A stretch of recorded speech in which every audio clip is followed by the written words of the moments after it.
Next is produced at Connecticut Public Radio and is powered by the New England News Collaborative, 8 public media companies coming together to tell the story of a changing region, with support from the Corporation for Public Broadcasting. I'm John Dankosky. Thanks for joining us.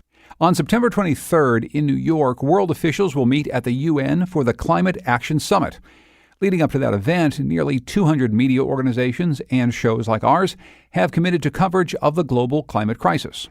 That sort of coverage is a regular feature of Next, and we got thinking about a conversation we had earlier this year about the roots of climate change skepticism in the U.S. and the Republican Party's changing attitudes toward climate, which can be traced to a powerful political machine, the Sununus family of New Hampshire.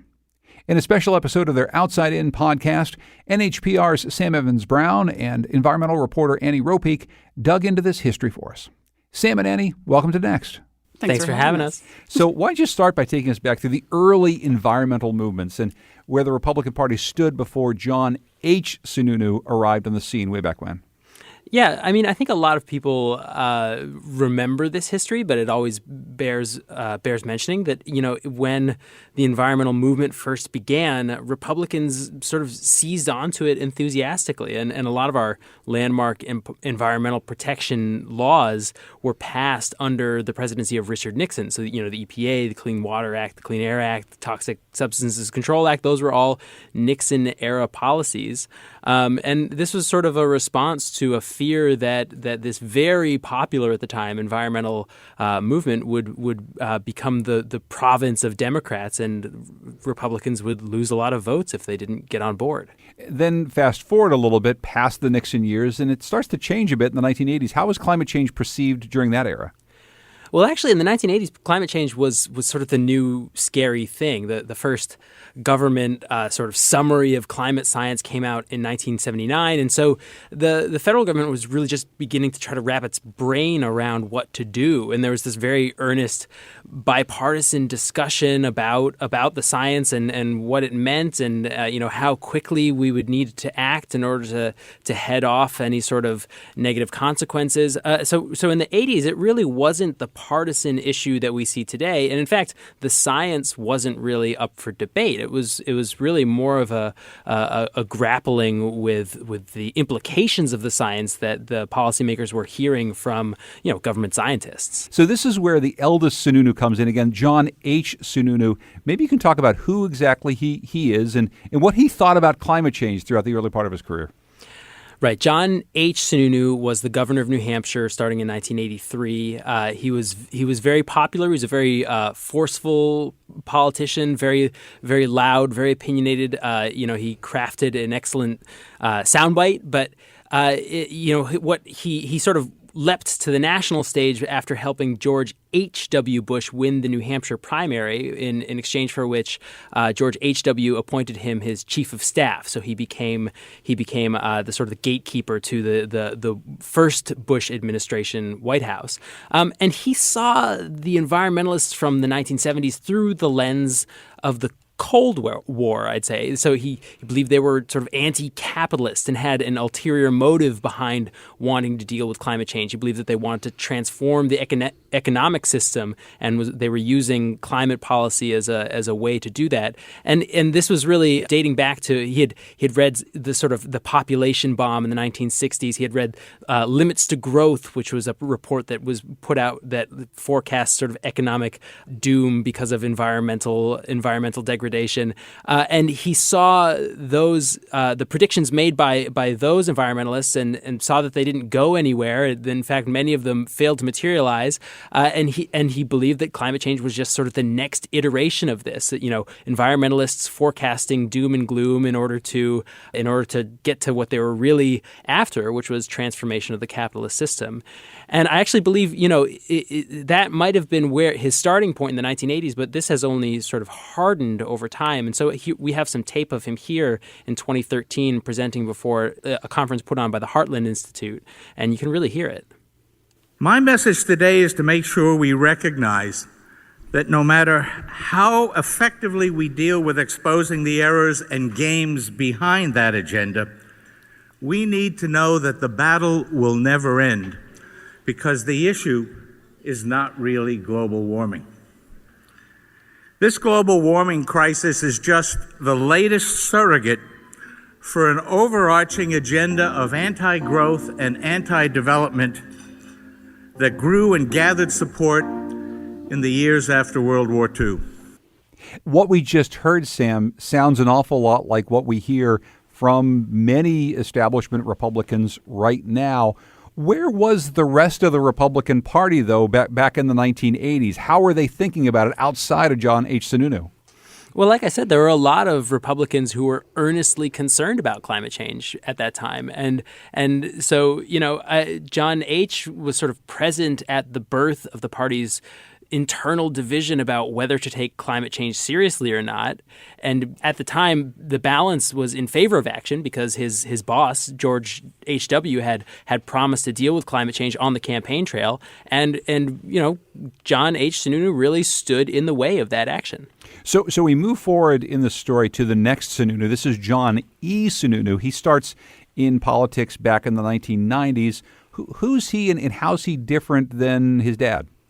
So this is John H.'s son. We've described him as sort of the Paul Ryan of his day. He was a rising star. He was recruited after he was in the U.S. House to run against an incumbent Republican and kind of knock him off in the Senate, and he won.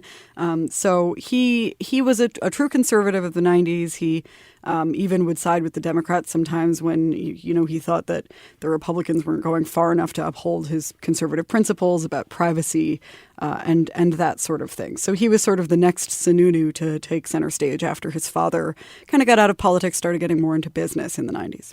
And was his position on climate change different from that of his father? Well, it's interesting. It was communicated in different ways, and we have no way of knowing, that deeply about what he did believe, what he had sort of adopted from his father. But he remains in public life sort of through some of the 90s and into the late 2000s or the late aughts. And that was amid a much different political context than his father was part of as far as climate change goes. So we saw him in office at a time when Republicans were willing to talk about market-based solutions to climate change. There were carbon cap and trade bills and emissions reductions bills being put forth by people like John McCain. And we saw John E. Sununu, again, the son, working with Delaware Democrat Tom Carper on climate change-related bills. So there was some momentum toward this. All of those bills ultimately fizzled. And, there's some question of how genuine those efforts were, how genuine, again, John E.'s feelings on the subject were, which, again, we have no way of knowing. But, he talks about the topic much differently than we ever heard his father talking about it. He sounds much more open to the kind of solutions Democrats favor today. But again, none of those came to pass. So it's all sort of speculation at this point. But there is this moment that you capture here, and I think we've got some tape, Annie, where you can actually hear that Republicans and Democrats maybe aren't exactly agreeing on all the principles, but they're at least standing together talking about this as an important issue. Hi, I'm Nancy Pelosi, lifelong Democrat and Speaker of the House. And I'm Newt Gingrich, lifelong Republican, and I used to be Speaker. We don't always see eye to eye, do we, Newt? No, but we do agree our country must take action to address climate change. So that's one of my favorite sound bites that we found for this piece, because, that would just be comically unimaginable in today's political environment. I think if you played that for Newt and Nancy today, they, would probably pretend not to remember that it had happened. So that was the kind of political environment that John E. was working in. So, being a conservative on climate change meant something much different than it meant either to his father or to some of his brothers, who we also talk about in the podcast. I really like that piece of tape because they just deliver those lines so convincingly. Oh, yeah. So this all leads us to the Sununu who's still in politics today. This is Chris Sununu, currently the governor of New Hampshire. What do we know about his positions on climate change and how those are different from those of his father and his older brother?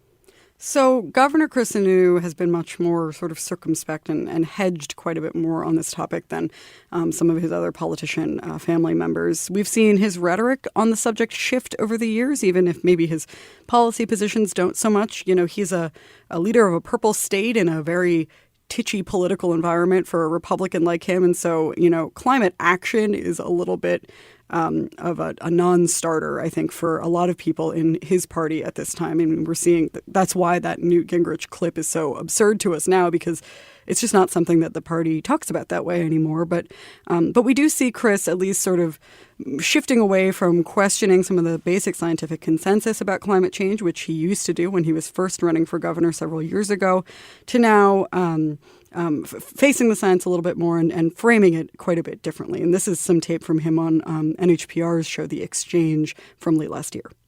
Man-made emissions have a part to play in climate change. Yes, fact, done. Let's move on, right? What do we go to your original question? What are we going to do about it? Right. What do you do about it? Yeah, what are we going to do about it? And that's where my focus is in terms of what is an appropriate, not just role, but position to be in terms of making sure that we're being responsible.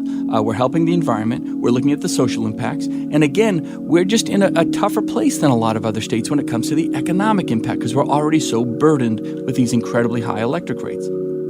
So that's been Chris Sununu's main focus, is on electric rates, the energy implications of climate change, and just the economic impacts in general. We don't hear him talk so much about other issues that are going to affect us here in northern New England, like sea level rise or snow loss, even though his family does still have ties to the ski industry. They own Waterville Valley, which is a ski area in northern New Hampshire, but we don't hear him talk about that so much. And really the conversation that he's leading in New Hampshire is much more about renewable energy, energy rates, and sort of the push-pull of the energy transition and how it's going to affect citizens. So what about the Republican Party today? We've got all these Sununus and the way that they've shifted their message over time, sometimes to fit the political mood, sometimes out of a real sense that they believe something strongly. How would you characterize the party's attitude toward climate change right now?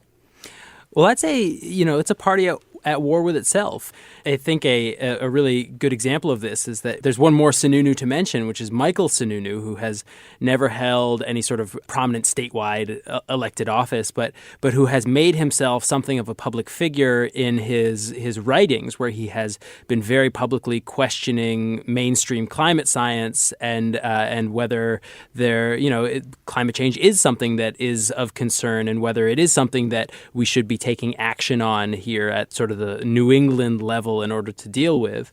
So we do still have the Michael Sununu type voices out there within the Republican Party pushing very hard against any sort of climate action. But and maybe this is a bit Pollyanna of me, but it does seem like the party is at something of an inflection point because public opinion really is running away from them. I mean, the difference between the Republican base's opinions on climate change and the rest of the country is getting wider and wider. In our episode, we relied on a gentleman named Jerry Taylor, who's part of something called the Niskanen Center. And he told us that he believes that there is something of a political window of opportunity for Republicans that may open soon on this subject.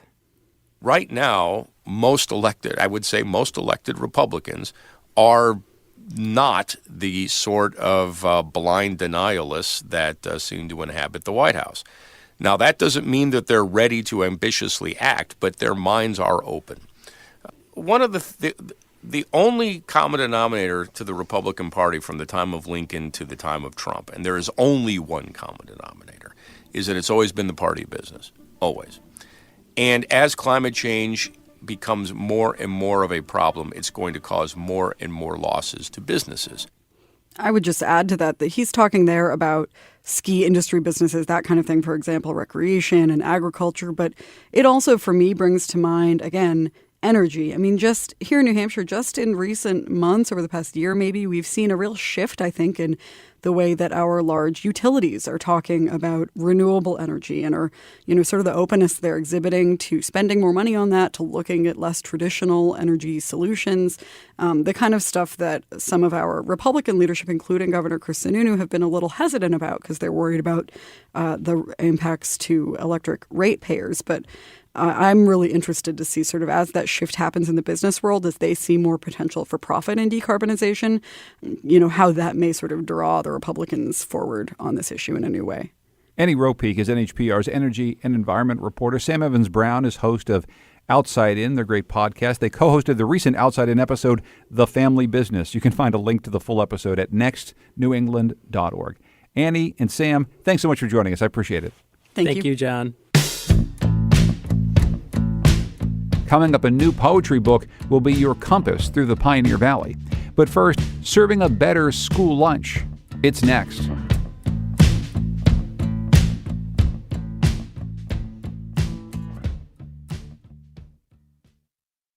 Next is made possible in part by our founding supporters, who believe in the power of collaborative news coverage, including the Common Sense Fund, supporting the New England News Collaborative and its coverage of climate change and the evolving clean energy economy. Support also comes from Douglas Stone and Mary Schwab Stone through the Smart Family Foundation of New York. You know those airplane meals you get in pre-frozen packages, heated up in the back of the plane with condensation leaking from the plastic lid? Yeah, they're not too terribly appetizing, but for years, that's what many kids in school around the country have been getting for lunch every day. And for many of them, that meant not eating all day. Some of us don't even eat the whole day because the food's bad. Did you eat this? Nope. So what did you really eat for lunch today? This and a cheese stick is what you had for lunch and nothing else? Nope. All I had was milk. All you had for lunch for today was milk? I had carrots and milk. What did you have, Carl? Carrots and milk. Carrots and milk. What did you have? I ate the sun butter. You had the sun butter? Yeah. What I had? What did you have for lunch? 4 cheese sticks and milk. 4 cheese sticks and milk and nothing else for lunch today? Yep. What did you have for breakfast? Nothing. That's Erica Herman, the principal of the Gardner Pilot Academy in Boston, talking with her students about what they eat for lunch from a new documentary called Eat Up.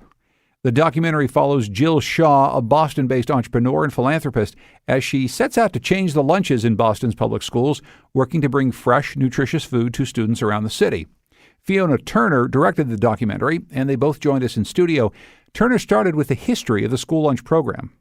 It was in the 1970s when big food companies started to move into this area and school districts were looking for cheaper ways to feed kids. And the food companies came up with processed food.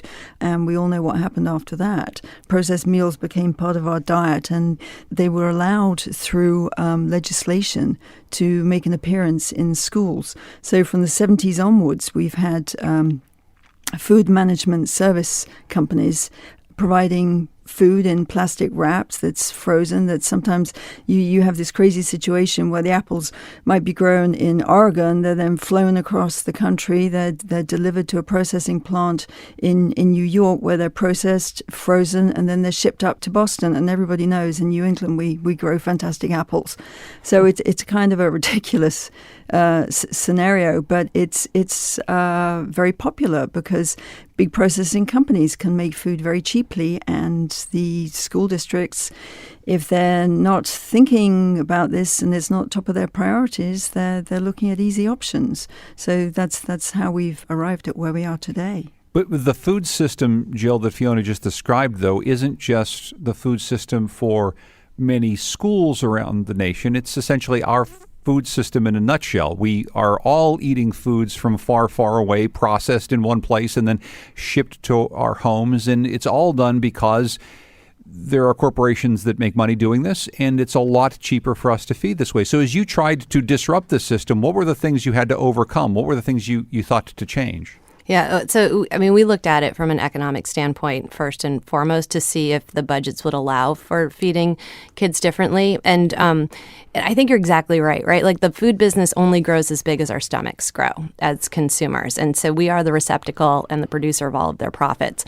And that's fine, right? From a consumer perspective, we should be able to decide to eat whatever we want and to respond to whatever marketing gets pushed to us. But when you're talking about a USDA subsidy that is intended to feed and serve the most impoverished, the most needy of our country, profit, it just, and I've built businesses and I've worked in the corporate private sector forever. It was a little disturbing that we're generating profit on the backs of some of our, neediest citizens. And so when we looked at how do you shift the budget in order to spend it in a way where kids get access to better food? One, we realized, in the city of Boston, and this is true across the country, lots of schools don't have kitchens. And so they have warming ovens and they have freezers, and that is why we have this packaged food business, right? We don't have any way to cook closely to the children. But if you put in these micro kitchens, which we developed alongside of private sector businesses who are serving fast casual meals to tens of thousands of consumers a day, we realized, wow, it's really pretty inexpensive to put in these kitchens. And so the initiative that's been happening in Boston is to outfit all of the schools with kitchens. As soon as we do that, we then can produce meals for kids directly in front of them. And so that changes the kind of food we can buy. We can buy all whole, real food. It all comes directly into those kitchens. It's then chopped and sliced and diced and tossed with spices and sauces and cooked right in front of the kids. And the other thing we added to the mix, which actually was driven by economics, is we deconstructed meals. And we know kids like to actually choose, they like to make choices. They don't want things on top of each other sometimes. And so our delivery system lets every kid choose what they want every day, which then also creates interactions with the staff. It creates conversations, community. It drives confidence in children who then decide what they want. They take it to the table, they eat it because it's been their choice. So there's all of these other ramifications of being able to deliver whole, real, delicious food to kids that we didn't really think about until we started to test it in the field. And so those things have been incredible. It's also helped us create 3 times as many local jobs. And all of this is happening for less than what we used to pay for the vended meal program. I want to get, though, to some of the challenges that you faced when trying to implement these programs. I want to listen to a clip from the documentary Eat Up. This is Jenny Hall. She's cafeteria manager for East Boston High, whose cafeteria was hub for this pilot project. I've been here 23 years. I never did this. Now we're running around at 4 o'clock in the afternoon. We're here cooking turkeys. Aren't they getting paid though?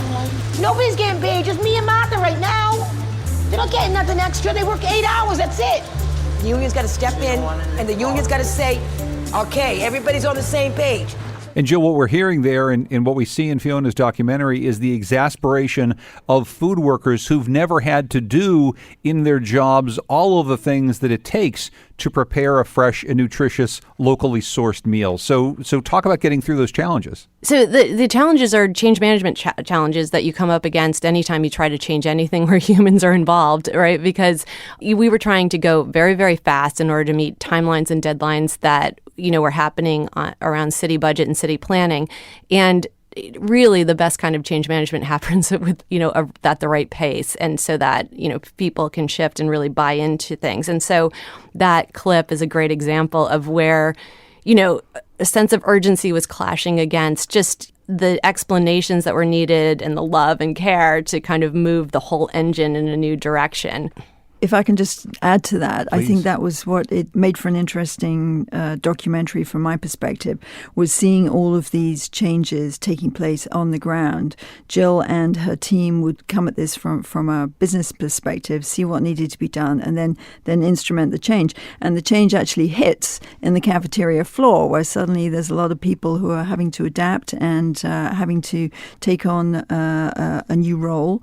And that's what was going to make for an interesting film from my perspective. And it wasn't all good. So some of them adapted. Jenny Hall is actually, we hear from her in this moment, and she's exasperated, but actually she rallies. She carries the team. But there were other women and other staff who were less able. And I think that is probably one of the challenges when you are enterprising a new system, is to get everybody on board and recognize that not everybody is going to be able to deal with those changes. So how has this turned out so far since the documentary, during the filming of the documentary? Do you have a sense, Jill, of how successful it's been? Yeah, I mean, it's been incredibly successful. So that pilot that the film documents was with 4 schools. The decision was made that December to build 30 more kitchens in schools. So those 30 were built last summer. And then Food Nutrition Services rolled out this new program that we call My Way Cafe to 30 schools. And then next year, the mayor just made an announcement a couple of weeks ago that all of Dorchester and all of South Boston will receive My Way Cafe. Jill Shaw is an entrepreneur, a philanthropist who's working to change the lunches served at Boston Public Schools. Fiona Turner is the director and producer of a documentary about this project. It's called Eat Up. Fiona and Jill, thank you both for joining me. I really appreciate it. Thank you. Thank you very much. We found another place that's trying to change the way we think about food, Stonington, Connecticut. This historic eastern Connecticut town has always revolved around the ocean, but now a 250-year-old farm wants to diversify the food economy in more ways than one. It's become a hub to learn about what we eat and how to value the men and women who produce our food. From WSHU, Cassandra Basler reports. Rows of spinach, broccoli, and herbs line a greenhouse at Stoneacre Farms in the seaside community of Stonington. Amy Hussey tries some organic spinach. Delicious. Hussey is the chef at Oyster Club, a farm-to-table restaurant in nearby Mystic. Part of her job is ordering fresh produce here. She says she feels very spoiled. It definitely makes cooking at home a lot harder because there's so much here to choose from all the time. So yeah, I mean, it just makes you more appreciative and aware of everything that you're buying and what you're surrounded by and what's available. So Hussey says she's more aware of who puts food on the table, too. Less than 7% of restaurants are run by female chefs like herself, but women own about 40% of farms in the state. This prompted a special event at the farm to celebrate the surprising amount of women who work in the local food economy. You don't think about it right off the bat, so it was kind of astonishing when we started putting everything together and thinking about, wow, it really is a lot of females. Stoneacres Farm has fostered a network of women working in the farm-to-table industry. Jane Miser is co-owner. Miser says she's been inspired by strong women who have played a role in her family business since they built the farm in 1765. My grandmother's force absolutely is very much within the walls of this house and this property. And I just remember with her making currant jelly and having the currants boiling on the electric stove in the kitchen and just spending time with her with that. When her grandparents died, the farm sat vacant for 8 years. Then she and her husband, who owned several local restaurants, had an idea. A lot of these larger properties are very expensive to maintain. So how can small farms in New England survive on something besides just farming? So they rallied investors. They got special zoning to run businesses on the property. Now other farms look to Stoneacres as a model because it makes money, hosting weddings, a farm stand, dinners, and events. Like this one. A panel that invited food producers to discuss how they think the industry should change. They're all women who supply meat, fish, and more to local restaurants. But anthropologist Rachel Black from Connecticut College introduces them not as women, simply as experts. Women have always been there. I just want to say that. Women have always been in the fields, in the kitchens, in boats, on the ocean, in the sea. In every aspect of food production, we've always been there. One expert is Rachel Slattery from Rhode Island. So I joke that male-dominated industries are like where I've spent all of my life there. Slattery worked on fishing boats for several years before she founded Wild Harmony Farm with her husband. She realized she couldn't afford to eat the kind of grass-fed beef she wanted, so she learned to raise it herself. I also really believe that without education, there's no sense in even really caring about food at all, right? If we're not learning about how it's being grown, who's growing it, how to cook it, how to source it, all of that, how to budget for it, it's just like we can't make this work. We're all going to end up at McDonald's. The Yellow Farmhouse at Stoneacres is one place where people can learn about this sort of thing. Jen Rothman is the education director on the farm. She works with kids as young as 3 years old. Rothman shows them how to pull a carrot out of the ground and chop it for supper. It's not so innovative, except that it's just not done anymore. I mean, people have been cooking together and learning from parents and grandparents and community members forever. Rothman believes making and sharing meals together changes our relationship to food. It makes it a little bit more special, and I think the innovative part is using that as really a mechanism to get people to care more deeply about the people who are growing our food and about the soil that it's coming from. Here in Stonington, a small farming community may inspire a new generation to slow down and enjoy a seat at the table. For the New England News Collaborative, I'm Cassandra Basler in Connecticut. Coming up, how Dr. Seuss was shaped by the places he'd go. It's next.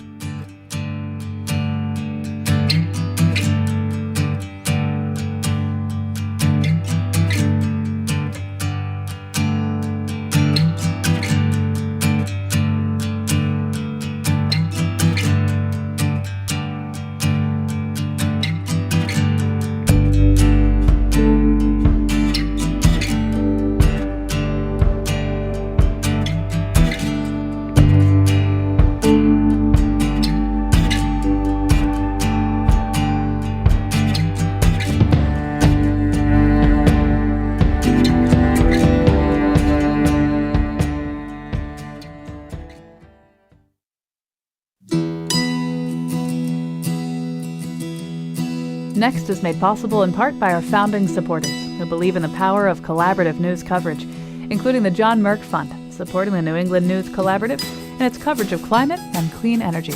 Support also comes from the Melville Charitable Trust.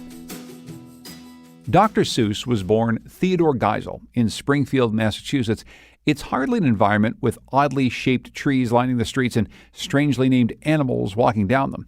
But as author Brian J. Jones learned, his New England upbringing and Dartmouth education did shape Geisel's work. His book is called Becoming Dr. Seuss, Theodore Geisel and the Making of an American Imagination. Jones explained for us earlier this year what Geisel's childhood in Springfield was like. Theodore Geisel was born in Springfield in 1904 and is very much a product of that time. And Springfield, Massachusetts, when I was researching the book, I always really loved to go and see where people live. Sense of place is really important to me. And you can actually see a lot of Springfield still there that ends up showing up in a lot of his books later. There's a lot of interesting architecture, and down in the cemetery, there's really interesting sculpture with a lot of stairs and a lot of pillars in it. The gunnery is still there with the archways and the turrets on it, which looks like something out of Bartholomew Cubbins. So there's a lot of architecture there that really influenced him and shows up in a lot of his later work. His father was the head of the park system and took him regularly to the zoo right there in Springfield. So he did have a sense of animals, though, as he said later. When he started to draw them, he just put the knees where he thought they should go. He didn't actually really have a sense of anatomy. But there's a lot of Springfield that shows up in there, and you would really see it especially in his first book, and to think that I saw it on Mulberry Street. There is a real Mulberry Street in Springfield. It does not intersect with some of the streets they name in the book, but that's a Springfield influence there as well. When that book first came out, it blew out of the local bookstore the night before it even went on sale. All the locals had to get a copy of that book. So it was very influential in sort of shaping, the artist he would later become.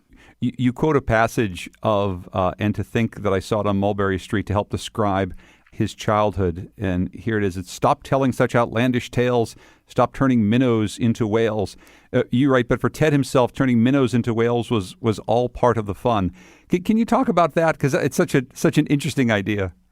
Yeah, and actually that influenced the way he was his entire life, which makes it, as a biographer, sometimes very frustrating and very fun as well.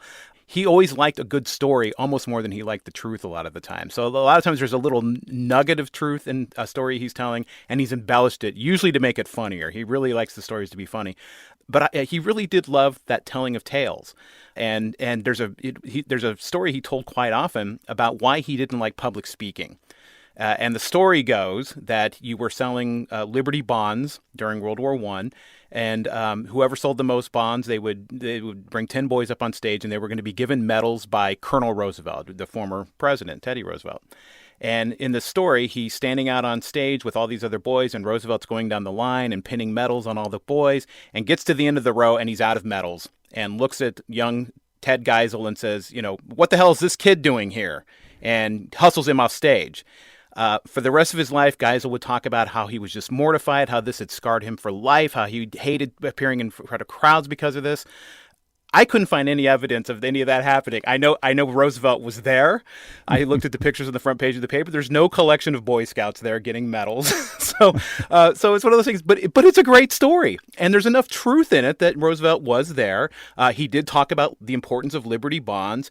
Probably acknowledged the boys that had won them, but there's a lot of details then built onto the story that are really hard to verify, but again, make for a really great story. So how do you handle that as a biographer as you try to run down the tales, maybe tall tales told by someone who's a gifted, born storyteller, and probably he told those stories to all the people who ever knew him, so they believe those stories are true too. Yeah, that's absolutely right. And and even in his life, he would say something like, I read these short pieces on me in the newspapers and these things that are supposed to be biographies of my life, and they're full of these tall tales that usually I started myself. So he he knew he was part of the problem.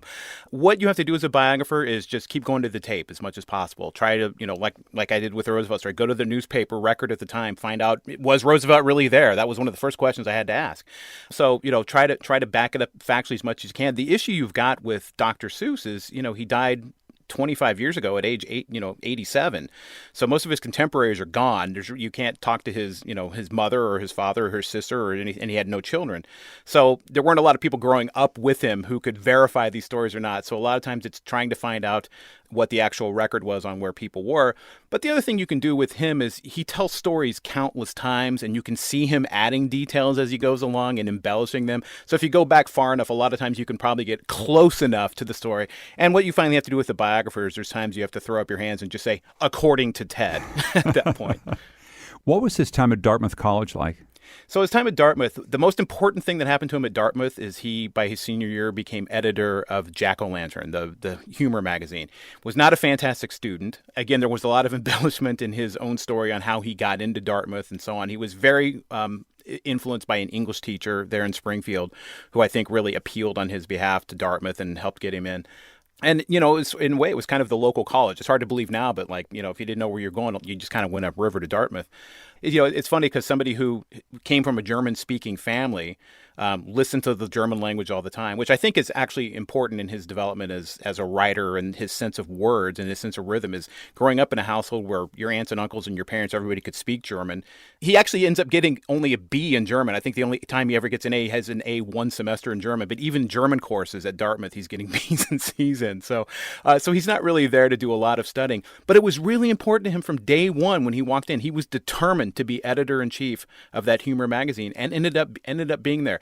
And that's where he really starts to play with the form and start developing a little bit more as an artist, as a cartoonist, and as a writer, which I think is really important. He's not just drawing, he's actually writing text pieces there at Jack-O-Lantern. When he gets out of Dartmouth, he begins a career as an illustrator, and a successful career. And I'm wondering about how he makes the transition from using one part of his talent then into the work that he's so well known for today.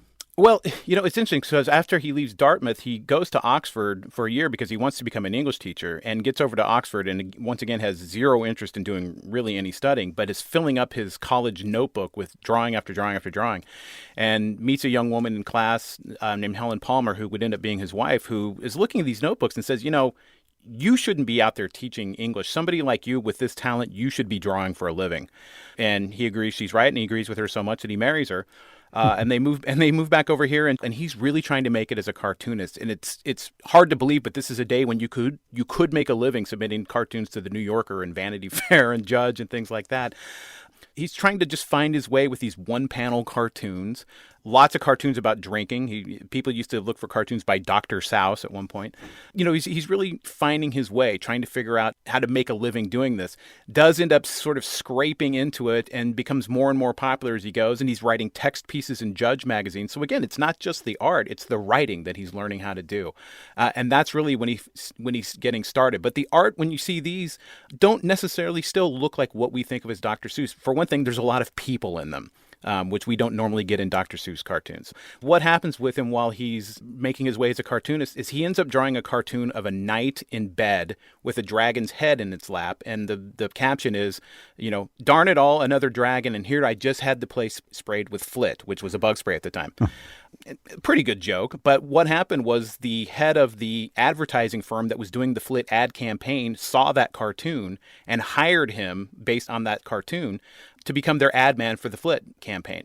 So for 17 years then after that, Dr. Seuss is making his living doing Flit ad campaigns. They're owned by Standard Oil, so he's doing motor oil campaigns and boat oil, things like that. But Flit is the big campaign he's doing. So that's really paying his bills while he's drawing the cartoon still and he's writing for Judge. But his contract with Standard Oil is very exclusive in the sense that he can't take a lot of other outside work. He's permitted to do some of his cartoons, but he can't do a lot of other things. And he sort of found that creatively stifling in a way. And so he was looking for other things he could do, but was restricted by that contract. Well, one of the things he was not restricted from doing was writing and drawing books for children. So as he always said later, I'd like to be able to tell you that I got into this because I felt this compelling need to tell stories for children, and that would come later. But mainly he did it because there was money on the table. He was permitted under his contract to do a book for children. And so he was on an ocean voyage. They got caught in a storm, and he's sitting in the bar, as he was usually inclined to do, and listening to the thrum of the engines deep down in the boat, and that rhythm, that regular rhythm of the engines, he started writing words to it. And that's when he started adding, and that is a tale that no one can beat. And to think that I saw it, working with the rhythm of the book, and to think that I saw it on Mulberry Street. So that's when he starts writing the verse that becomes, and to think that I saw it on Mulberry Street. One of the things I want to ask you about, and you, of course, have to tackle this in your biography, is his politics and the fact that he is in many ways a very problematic character. Can you talk about that complexity and Sure. perhaps the political side of Dr. Seuss and what he truly believed in? Yeah, Dr. Seuss's own politics are very, probably today we would call them very progressive. Very liberal. At the time, back in World War II and in the years leading up to World War II, he was drawing editorial cartoons for a very left-leaning newspaper in New York called PM. He has some problematic moments. Some of his really problematic moments actually come in his early advertising days back in the 20s. But the way he portrays Asian Americans in his World War II cartoons is sort of consistent with every other bit of U.S. propaganda. If you look at the posters they show you at the National Archives here, they're really terrible. And it's not a good look for him. And where he really should have known better, the one that really gets a lot of traction, it's the one people pull up and really still talk about today. He really fell hook, line, and sinker for the argument that Japanese Americans should be in these camps. And it's a terrible look for him, and he should have known better because, as we talked about earlier, when he was a child, he was guilted by association. People were throwing rocks at him because he was German, and he was a German American, and we were at war with Germany. He was doing to Japanese Americans what his own childhood friends had done to him. So that one's a really bad look for him. He really fell for the propaganda that was coming out of the Department of Defense on that one. In his lifetime, he was asked about this, and what he said was, he said, I thought back then this stuff was kind of funny, and I look at it nowadays and I'm really not so sure. So I think it was something he even struggled with. But apart from that, and I'm not dismissing this, if you look at his other editorial cartoons at the time, he really had Charles Lindbergh's number. He did not like the anti-Semitic junk that Lindbergh was spewing at that time. Really went after him hard. Really goes after the KKK. Really goes after the U.S. government, for example, when they're not issuing government contracts to African American businesses. There's a great cartoon of somebody sitting playing a piano and Uncle Sam standing behind him and says, it sounds a lot better when you use both the black and the white keys. So there's a lot of progressive politics going on along with some of those problems. But I believe he evolved over his lifetime, and I don't think you can be somebody who's writing a book like The Sneetches and not mean it.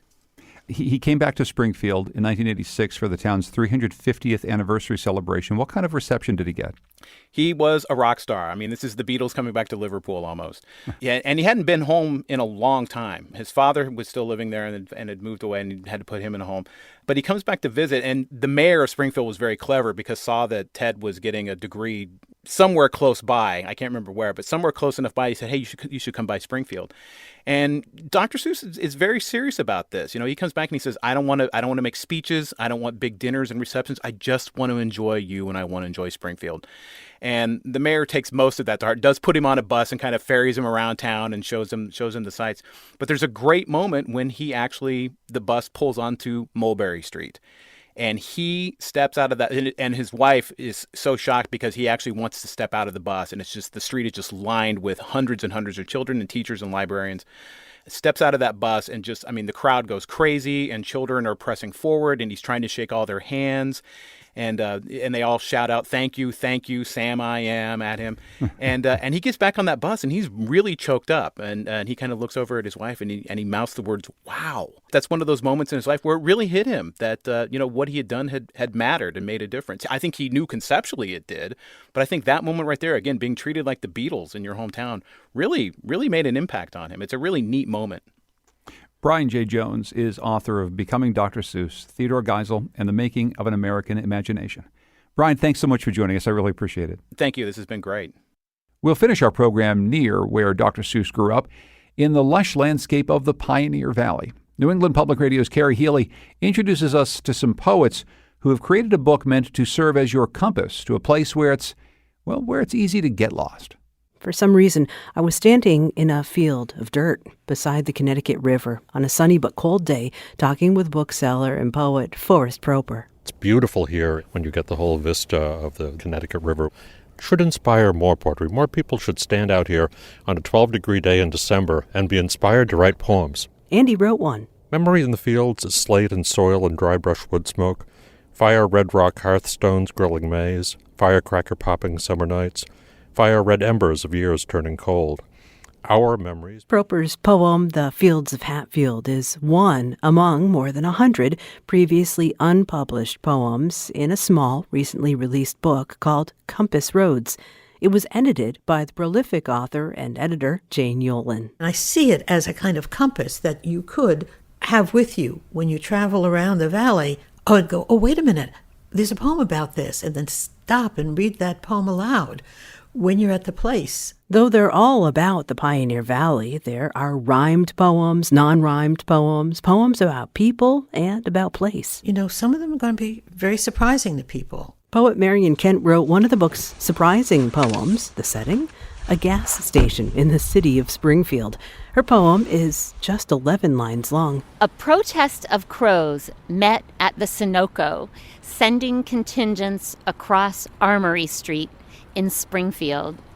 American crows in a tumult, cawing news of fumbled rebellion, more ignominy than murder, more sorrow than resistance. I wrote this poem just after the election, actually, in 2016, and on Armory Street. I would drive there every day as part of my work commute. In the fall, there is actually an amazing display of bird life flying overhead. It's not happening right now, but after work, there would be a huge number, hundreds of these crows flying back and forth across the street. I was still thinking about birds as I drove 60 miles northwest towards the hills to understand and absorb a poem by Diana Gordon that coincidentally also talks about birds. It's called On West Hill Road. Blinkered to keep them from spooking at the wild turkeys on the stone wall. Here's an excerpt. My car and I stop for the slender hens, like a clique of schoolgirls with straight cabs ignoring the boys. Puffed out toms working so hard to be noticed. All those erect, exhausting feathers, heads exploding blue ice, wattled red stoplights shining through the mist. Gordon says her poem was inspired by the geography and history of Hawley. It's way high and it's very twisty and windy. And I was passing farmhouses and thinking what it was like to build this road and be up here. Did you take into account the whole Compass Roads idea? Did you know what Jane Yolen was proposing in this? No. In fact, my poems are often more of imagination and reach further than this and reach way further out of my life. This was a poem of place, but I had no idea that Compass Road was coming. And the whole road and the whole idea came from this trip up the road and the idea of the farmhouses that I was passing. So it is site specific in a way, but a poem often is a snapshot of a larger truth, and the turkeys were very real.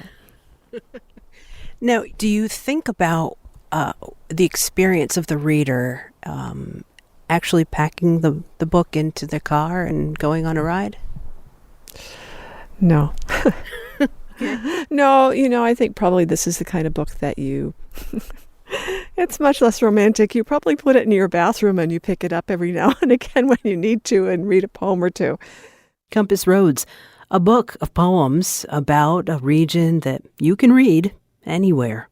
For the New England News Collaborative, I'm Carrie Healy. The New England News Collaborative is powered by the Corporation for Public Broadcasting, Connecticut Public Radio, Vermont Public Radio, New Hampshire Public Radio, Maine Public Radio, New England Public Radio, WBUR, WSHU, and the Publics Radio.